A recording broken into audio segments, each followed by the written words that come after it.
Last year, my father and I began working on a documentary about the life of Mr. Spock. We were both very much aware that the 50th anniversary of Star Trek: The Original Series was coming up in 2016. Growing up with Mr. Spock in the house was kind of interesting to begin with because he was in character a lot. That was sort of Dad's method.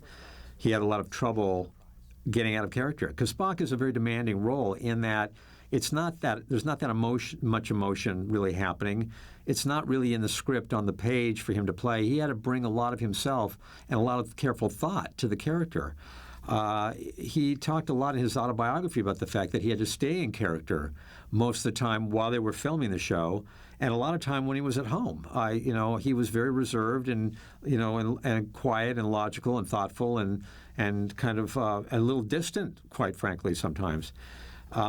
When I was a big fan of the show, though, I loved Spock from the get-go. I watched them film it. I was on the set quite a bit because they started during the summer of 1966 when I was on vacation. So I was there quite a bit watching them film the show and very excited about the show.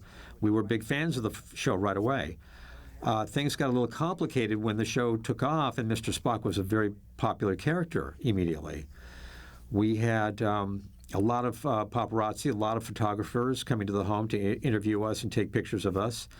And we had a lot of reaction in public with Dad. We couldn't do some of the things that we used to do anymore. We were dealing with a celebrity now, and people wanted to be, to have their picture taken with him and wanted his autograph. So they would line up at the dinner table, as example. And it was difficult for me to have sort of, father-son activity in public because he would be mobbed. This happened on a couple of occasions. We tried to go out and do something simple, normal, so to speak. And a mob would form around him, and we'd have to go home. So that was very challenging for us.